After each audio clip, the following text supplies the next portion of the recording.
Hello, welcome to my channel. आपण आज एक सुंदर लँडस्केप डेव्हलप करत आहोत. तुम्ही प्रथमदर्शनी पाहत आहात की भारतीय स्टाईलचं हे लँडस्केप आहे. सुरुवातीला आपण आउटलाईन करून घेतो आहे. डोंगर आहे, झाडी आहे, फोरग्राऊंड आहे. खूप साधा निसर्ग आहे पण खूप आकर्षक आहे. आउटलाईनमधून आपल्याला हळूहळू आता आपण स्कायचा भाग एक कलर टाकला, त्याच्यानंतर आभाळाचा आणि डोंगराचा एक कलर फिल करून घेतला.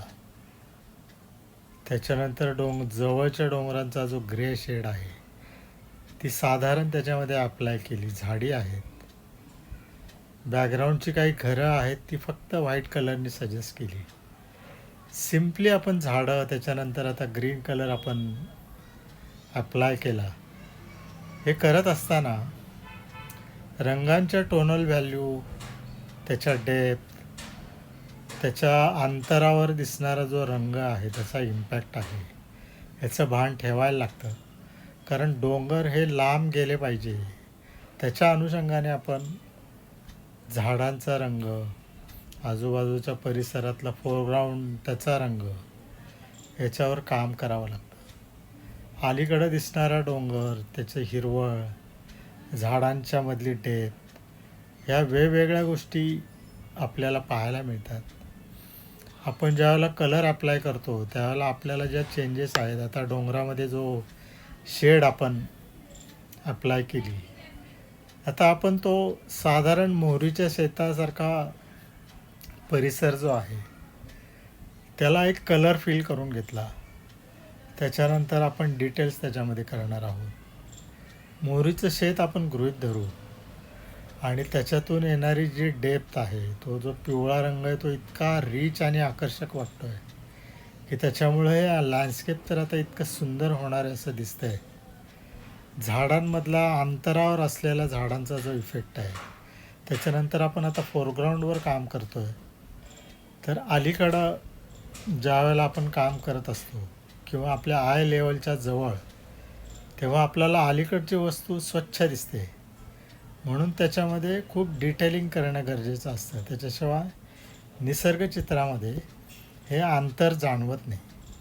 आता आपण कलर ॲप्लिकेशनमधून आपल्या लक्षात येते की हळूहळू आपण जवळजवळचे टोन घेत आहोत आणि आपल्याला साधारण जवळचा इफेक्ट आपल्याला दिसायला सुरू होतो. आता ते शेत आहे, त्याच्यामध्ये जो पिवळा पट्टा आहे तो इतका आकर्षक वाटतो आणि 3 पिवळे पट्टे असले तरी ते वेगवेगळ्या अंतरावर आहेत, अंतरावर जाणवतात. याचं कारणच आहे की त्याचा जो पर्स्पेक्टिव्ह आहे, अंतरावर दिसणारी जी वस्तू आहे ती लहान दिसते, जवळ येणारी वस्तू आपल्याला मोठी दिसते. तुम्हाला उदाहरण द्यायचं झालं तर रेल्वेचा रूळ आहे. रेल्वेचा रूळ कसा निमुळता होत गेलेला आपल्याला जेव्हा दिसतो, पण त्याची साईज तेवढीच असते. तोच नियम, तेच ॲप्लिकेशन आपल्याला निसर्गचित्रामध्ये किंवा कुठल्याही फिगर ड्रॉइंगमध्ये सुद्धा करता येतं. अंतरावरची वस्तू ही लहान दिसणं, हेच त्याच्यामध्ये डेप्थ आणण्याचं मोठं तंत्र आहे. निसर्गचित्रावर काम करत असताना निसर्गामध्ये इतके वेगवेगळे टोन्स असतात, त्या टोन्सचा आपल्याला खूप बारकाईने अभ्यास करावा लागतो. झाडांमध्ये थोडेसे डिटेल्स, डोंगरामधला हिरवळपणा आहे, अलीकडं जमिनीचा भाग, त्याच्यावर आपण काम करतो आहे. आता झाडामध्ये आपण थोडासा ग्रीन अप्लाय करतो आहे. झाडामध्ये सावलीच्या भागामध्ये थोडासा शाडोचा भाग आहे, तो अप्लाय करून बघायचा. कसं दिसतंय ते पाहणं फार गरजेचं असतं. ते अप्लाय करत असताना लँडस्केप आपल्याला पूर्णत्वाला आल्यासारखं दिसतं. आता ह्या झाडामध्ये आपण शाडोचा भाग, त्याच्यानंतर आणखीन शाडो आहे, त्याच्यामध्ये डार्क कलर घेतला, त्यामुळे त्याला एक डायमेन्शन आलं आहे. हे डायमेन्शन आपण बघत असताना 3 टोनमध्ये झाडांचं जे ॲप्लिकेशन आहे, झाडांचा जो इफेक्ट आहे, तो आपल्या लक्षात आलं की 3 टोन आपण अप्लाय केल्यानंतर डीप, मिडल आणि लाईट, ह्या टोनमध्ये आपल्याला कुठलाही ऑब्जेक्ट, झाड असो, एखादी व्यक्ती असो, एखादं घर असो, 3 टोनमध्ये आपल्याला ते डायमेन्शन आणता आलं पाहिजे. त्याच्यानंतर आपण त्याच्यामध्ये डिटेल्स करणं किंवा त्याच्यातल्या बारकावे हळूहळू शोधणं, झाड असेल किंवा इतर एखादा ऑब्जेक्ट असेल, तर त्याच्यामधले डिटेलिंग आपल्याला 3 टोन ॲप्लाय केल्यानंतर हळूहळू हळूहळू करता येतं. आणि तो जो इफेक्ट आहे तो खूप फिनिश झाड असेल किंवा फिनिशत्वाकडं जातं, पूर्णत्वाकडं जातं. आता या झाडामध्ये आपण अप्लाय करत असताना सेम आपण झाडांना, एका रांगेतली झाडं असल्यामुळं 3 टोन आपण साधारण तसेच अप्लाय केलेत. आणि आपण अजून फोरग्राऊंडवर फार काम केलेलं नाही आहे. तर झाडांमधले बारकावे सध्या आपण करतो आहोत. त्याच्या फांद्या, आजूबाजूचा परिसर आपण साधारण दाखवलाच आहे. फांद्यांमध्ये काही ठिकाणी लाईट आहे, काही ठिकाणी आता एक घराचा भाग आपण तिथं अप्लाय केला आहे. ते साधारण ते घराचं जे इमारतीचा भाग आहे तो आपण तिथं फक्त सजेस्ट केला आहे. त्याच्यानंतर झाडांच्या हलकेशा लाईट अशा दिसणाऱ्या फांद्या, इतर झाडांमधले हलक्या हलक्या फांद्या, त्याच्यामुळं त्या झाडाला वेगळं डायमेन्शन घ्यायला लागले. हळूहळू हळूहळू फांद्यांमध्ये डिटेल्स आपण केली की लांबून दिसणारं झाड जे आहे त्याच्यामध्ये खूप आपल्याला पान दिसणार नाही. तर ते फक्त फांद्या सजेस्टिव्ह, तो जो कलर आहे त्याच्यातला जो इम्पॅक्ट आहे, जो आपल्याला डोळ्याला दिसतो, तो भाग आपण त्याच्यामध्ये दाखवायचा प्रयत्न करतो. आता इथं आपण व्हाईट पॅच लावला आहे, तर ते एक इमारत आहे छोटी, त्या झाडांच्या आजूबाजूला दिसणारी जी इमारत आहे त्याच्यामध्ये काहीही डिटेल न करता दूर अंतरावरून आपल्याला जसं भासतं, जसं दिसतं तसं दाखवणं गरजेचं असतं. आणि त्या इमारत आपल्याला, आपण जर लांबून जर पाहायचा प्रयत्न केला तर आपल्याला ती इमारत असल्याचा भास होतो आहे. तर 3 ठिकाणी इमारतीचं स्ट्रक्चर आपण तिथं दाखवलं आहे. त्याच्यामुळे त्याचा इम्पॅक्ट असा झाला की झाड आणखीन मागं गेलं. ज्यावेळेला इमारतीचा लाईट भाग समोर आल्यानंतर झाडं मागं गेल्याचा आपल्याला भास होतो. हे या निसर्गचित्रामधलं वैशिष्ट्य असतं. आणि हळूहळू हळू डिटेल काम करत असताना आपल्याला जाणवत राहील की या झाडामध्ये आता आपण साधारण पांढरा भाग जो सोडला आहे तो फांद्यांच्या मधला जो साधारण जाणवणारा जो लाईटचा हलका भाग आहे, त्याच्यामुळं सुद्धा आपल्याला ते झाडांमधला जो हलकासा लाईट भाग आहे तो सुटला तर झाडाला एक आणखीन छान डायमेन्शन येतं. आता तुम्ही पाहतच आहात. आता फोरग्राऊंडवर हळूहळू जेव्हा काम करायला सुरू करतो त्यावेळेला इथंसुद्धा काही ठिकाणी डार्क आहे, काही ठिकाणी लाईट आहे. फोरग्राऊंडवर होणारे आभास, डोळ्याला दिसणारे इफेक्ट, ह्याच्यामध्ये हळूहळू काम करत गेल्यानंतर निसर्ग आपल्याशी बोलायला लागतो. निसर्गामध्ये इतक्या विविध छटा आहेत, इतक्या छटा आहेत की आपल्याला त्याचं आकलन होत नाही. चित्रकाराने जे सुंदर आहे ते घ्यायचं असतं. चित्रकाराचं हेच वैशिष्ट्य आहे. छायाचित्र आणि निसर्गचित्रामध्ये काय फरक आहे? ते छायाचित्र तुम्हाला ॲज इट इज दाखवतं, पण निसर्ग, तुम्हाला जो भाग आवडला आहे तो चित्रित करणं हे चित्रकाराचं काम असतं. आणि आपल्या शैलीमध्ये निसर्गचित्र पुढं मांडणं, रेखाटणं हे चित्रकाराचं खरोखर कौशल्य असतं. आणि निसर्गाने चित्रकाराला दिलेली एक देणगीच आहे. कारण तो जो इम्पॅक्ट आणण्याचा आपली जी हातोटी असते, आपली जी दृष्टी असते, आपलं जे आकलन आहे की डोंगरामध्ये कसे रंग असू शकतात, झाडांमध्ये कसे असू शकतात, त्याच्यानंतर फोरग्राऊंडला आता हा येलो पॅच लावला, याच्यामध्ये अजून काय डिटेल येऊ शकतं, ह्याचं एक चिंतन चित्रकाराने करणं गरजेचं असतं. तर गवताचा भाग आहे तो सजेस्ट केला की ते गवत वाटायला लागतं. तसंच हळूहळू हळू आपण आजूबाजूला दिसणारा जो परिसर आहे, जो स्वच्छ दिसतोय, तो दाखवायचा प्रयत्न केला की खूप सुंदर दिसायला लागतं. आता इथे कंपाऊंडच्या आपण रेषा सजेस्ट केल्या. ते कंपाऊंडच्या रेषेमुळं आणखीन त्याला एक वेगळं डायमेन्शन आलं आहे. त्याच्या पलीकडे दिसणारा जो येलो पॅच आहे, तिथे डिटेल काही करायची गरज नाही, कारण ते कंपाऊंडचा जो आपण भाग सजेस्ट केला त्याच्यामुळे चित्राला आणखीन सुंदर डेप्थ आली. बारीक हळूहळू हळूहळू याच्यामध्ये आता आपण गवताचा भाग दाखवत आहोत. काय काय त्याच्यामध्ये होऊ शकतं याचं निरीक्षण तुम्ही बारकाईने करणं गरजेचं आहे. निसर्गचित्र, त्याच्यानंतर त्याच्या आजूबाजूचा परिसर, त्याच्यातले येणारे बारकावे, त्या छोट्या छोट्या रोपट्यांवर दिसणारी फुलं, हे आपण आता दाखवत आहोत. जवळची वस्तू, जवळचं गवत किंवा जवळचा भाग किंवा जवळचा निसर्ग हा आपल्याला डोळ्याला स्वच्छ दिसतो, म्हणून या गवतावर आपण छोटी छोटी फुलं आलेली दाखवत आहोत.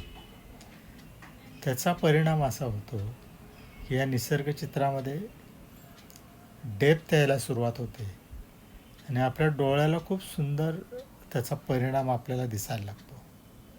खरं म्हणजे डिटेलिंग करत असताना रंगाचं भानसुद्धा ठेवणं गरजेचं आहे. त्याच्यामध्ये खूप कॉन्ट्रास्टिंग न येऊ देता त्या निसर्गाशी रिलेटेड रंग घेणं, याचं भान ठेवणं आवश्यक आहे. खरं म्हणजे निसर्गचित्र रेखाटत असताना, पर्स्पेक्टिव्ह मांडत असताना, त्याचा जो पर्स्पेक्टिव्हचा भाग आहे तो खूप नेमकेपणानं आला तर चित्रामध्ये दूरचा भाग, दूरचा आभास निर्माण होतो. आता आपण मागचं डोंगर बघतोय, त्या डोंगरामध्ये आपण फार डिटेल केलेलं नाही आहे, त्याच्यामुळे ते डोंगर लांब गेल्यासारखे वाटतात. त्याच्यामध्ये जर खूप डिटेल काम केलं असतं तर ती जवळ आली असती. म्हणजे आपण आता जी फुलं दाखवतो आहोत, ती फुलं जवळ दाखवणं किती गरजेचं होतं. तसंच जर डोंगरावर काम केलं असतं तर आपण ते डोंगर जवळ आल्याचा भास झाला असता. तर ते कितीतरी मैल लांब असल्याचा आभास जो होतो आहे तो या चित्राच्या तंत्रामुळं होतो. आता आपण फोरग्राऊंडला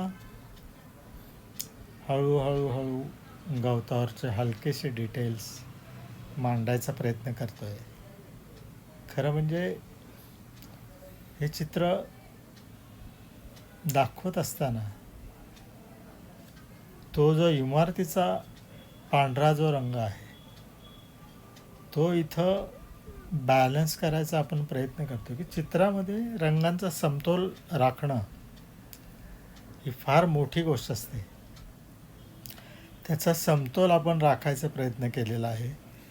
प्रत्यक्ष निसर्गामध्ये आपल्याला जरी ती पांढरी फुलं फारशी दिसत नसली तरी त्या इमारतीचा पांढरा रंग इथं ज्या वेळेला येतो त्यावेळेला त्या चित्राचा समतोल खऱ्या अर्थाने राखला जातो. आता आपण इथं पाहत आहात की त्या शेतामधला हलकासा स्पॉटेड फ्लॉवर्स आपण म्हणू त्याला, ते फ्लॉवर्स आपण फक्त दाखवत आहोत. वास्तविक ती फुलं आपल्याला फार डिटेलमध्ये दिसणं गरजेचं नाही आहे, पण ती फुलं दिसत आहेत, सुंदर दिसायला लागतात. हळूहळू हळू चित्रांमध्ये आता एक फिनिशिंग यायला लागलेली आहे. हे डिटेल्स तुम्ही हळूहळू कसं अप्लाय केलं जातं याचा अभ्यास करा. चित्र हळुवारपणे कसं कलर ॲप्लिकेशन होतं आहे त्याची जाणीव तुम्हाला व्हावी म्हणून ते मुद्दाम तुम्हाला खूप तपशीलवार दाखवायचा मी प्रयत्न केला आहे. वास्तविक इतकं तपशीलवार डेमॉन्स्ट्रेशन शक्यतो दिलं जात नाही, पण माझा असा प्रयत्न आहे की तुम्हाला खूप बारकावे लक्षात यावेत आम्ही तुझा अभ्यास करावा. तो अभ्यास करत असताना प्रत्येक गोष्टीचं आपल्याला आकलन व्हावं, त्याच्यामध्ये एक सुसूत्रता यावी, हाच तुम्हाला या निसर्ग चित्राचं डेमॉन्स्ट्रेशन दाखवण्या माझा प्रयत्न आहे. तुम्ही पाहत आहात पांढऱ्या स्पॉटेड फ्लॉवर्सवर तपकिरी रंगाच्या साधारण काही शेड्स आपण टाकले आहेत. तर त्या शेताला एक डायमेन्शन यायला लागलं. त्याच्यामध्ये डार्क लाईट असे डायमेन्शन आणले की त्याला एक वेगळाच उठाव येतो. आणि हा उठाव फार महत्त्वाचा आहे.